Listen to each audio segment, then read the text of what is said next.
I'm Maddie. I'm Sophia. And I'm Sheridan. And our topic is contextual interference.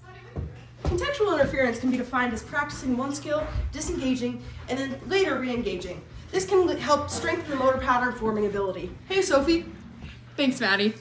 Being able to stop a task and come back to it, providing variability for retention transfer, explains why this is beneficial.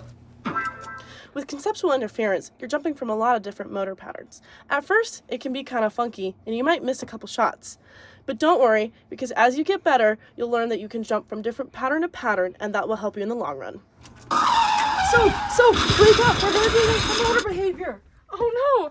Aren't we going over today how increased learning is found in retention and transfer of skills, but especially when contextual conditions have changed? Yeah! Can you give me an example of that? Okay, I think a good example of that would probably be if the motor skill was practicing shooting a basketball, and if you were at basketball practice, changing contextual conditions would be changing the drill. So the motor skill would stay the same of shooting the basketball, but changing contextual conditions would be changing the drill. No, Sophie, you can go back to bed. I don't think we need to go to class today. You got that subject down. Thanks. God, I wonder what that noise is.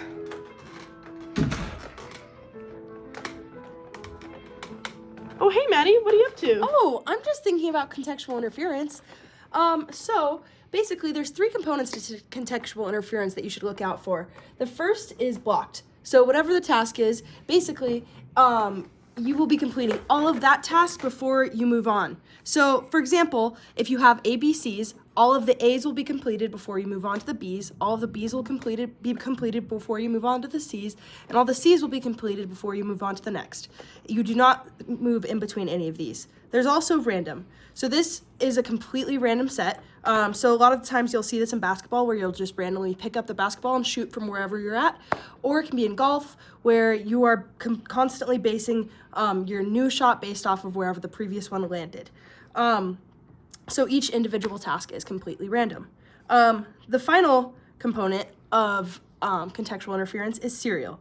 For serial, you have a combined predictability of blocked non-repetitiveness and random components. For example, you have ABC. You will repeat ABC, ABC in a repetitive order. You're jumping around from one task to the next while also repeating them in a series. You complete one full series before going through the next, and then you repeat that series repetitively. Thanks, we'll let you get back to your music. All right. Oh, hey there. I was just reading a paper by Shane Morgan titled Contextual Interference Effects on the Acquisition, Retention, and Transfer of a Motor Skill.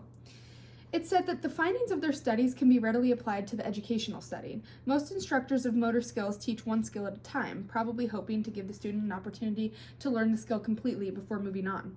However, the results of our study found that transfer and retention were higher using random study methods, so high interference, over mass practice, which is considered to be low interference.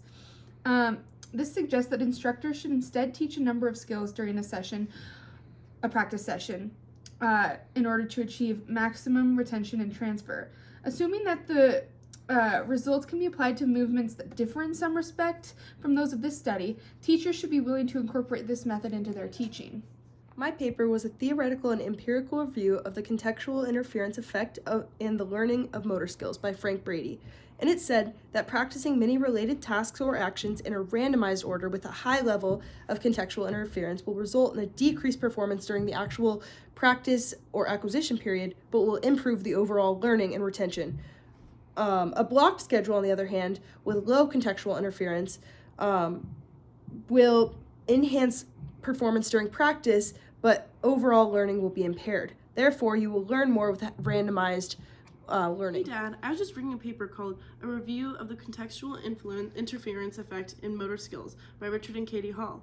And it said that the less time spent between performing the motor skills leads to a worse outcome, while a longer time spent between the activity increases the quality of the outcome. This is because consolidation happens when you get rest, and one is able to recall the movement pattern.